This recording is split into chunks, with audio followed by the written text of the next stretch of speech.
एक ब्रेकिंग बातमी बघूयात। उजनी धरणामधून सोलापूरला पाणी पुरवठा करणाऱ्या दुहेरी जलवाहिनीची चाचणी आता सुरू झाली आहे। सोलापूर पुणे राष्ट्रीय महामार्गावरच्या लांबोटी गावाजवळच्या चंदननगरपर्यंत हे पाणी जाणार आहे। काही दिवसांपूर्वी उजनी धरण ते सोलापूर दुहेरी जलवाहिनीचं काम झालेलं आहे। लांबोटीजवळ सोलापूर मनपाच्या वतीनं नव्या पाईपलाईनचं वॉशआउट करण्यात आलंय।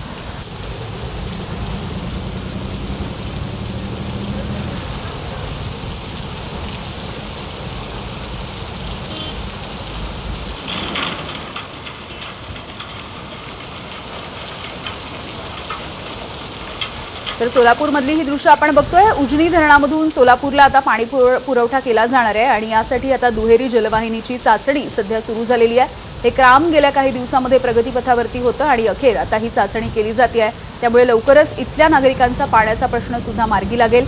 सोलापूर पुणे राष्ट्रीय महामार्गावरच्या लांबोटी गावाजवळच्या चंदननगरपर्यंत सध्या हे काम झालेलं आहे आणि तिथली ही जलवाहिनीची चाचणी सुरू असलेली आपण पाहतोय।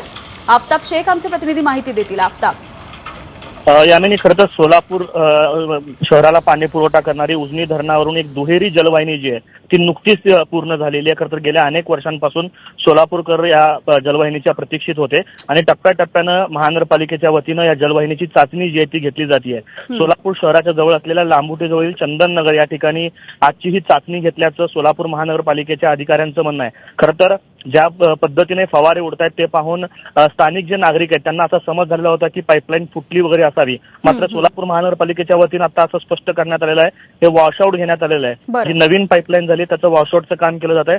पुढच्या टप्प्यात सोलापूर महानगरपालिकेचं जे जलशुद्धीकरण केंद्र आहे तिथं याचा पुढचा टप्पा असणार आहे आणि तिथं पण वॉशआउट घेतला जाईल। टप्प्याटप्प्यानं महानगरपालिका जी आहे ती वॉशआउट घेते आणि त्याची चाचणी सुरू असल्याचं स्पष्टीकरण महानगरपालिकेच्या वतीनं देण्यात आलंय। अगदी आफताब, धन्यवाद माहितीसाठी।